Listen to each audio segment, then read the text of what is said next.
back during that time, there were some people who feared certain things because, see, lynching was still going on back then. And other racial things, police was pretty rough. There were no black policemen. Policemen could be pretty hard on blacks, yeah, that's that thing. And so the city, we were unified some, but not as much. Now, the NAACP organization was pretty much together. They had some pretty dedicated people, but they had to be very careful, very careful. So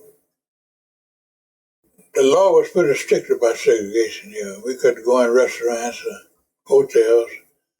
And when we go to see the ball game, we had to sit in the black section. We couldn't, they had a grandstand and they had a bleachers. We could sit in the bleachers on one side and the whites sit in the other bleachers and the whites take the whole stand. But when Henry Aaron got high with Jacksonville, he got called and was signed to the Jacksonville team. So many blacks showed up until they started letting blacks sit in a third of the grandstand on the side next to where the blacks sat in the bleachers. But it was quite an experience back then. Same thing we had to face it, but it was rough. And we couldn't hold certain jobs. Most of our jobs were common labor jobs, yeah.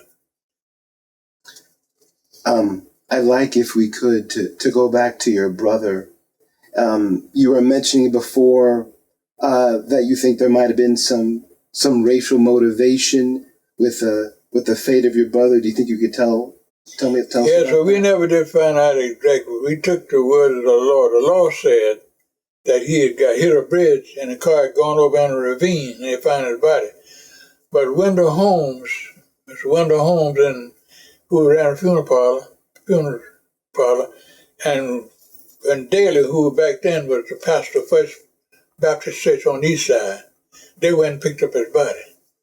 And when he got back, Holmes carried me off to the side and said he talked with the fellow who did his body. He said, they say he hit a bridge, but there were no scars on his face. But they said the back of his head looked like somebody had beat him with a club.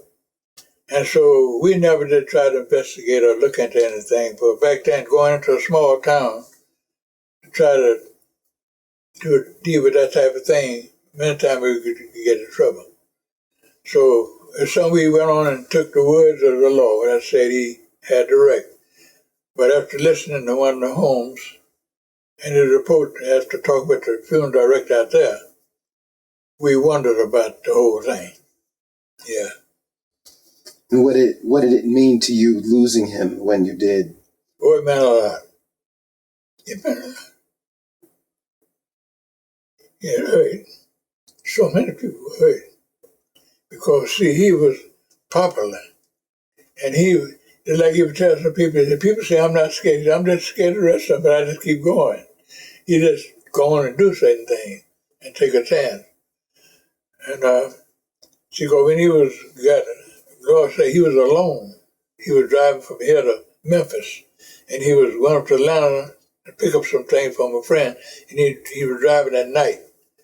And he got to this little town called Waynesboro, Tennessee. And that's where the accident happened. Yes.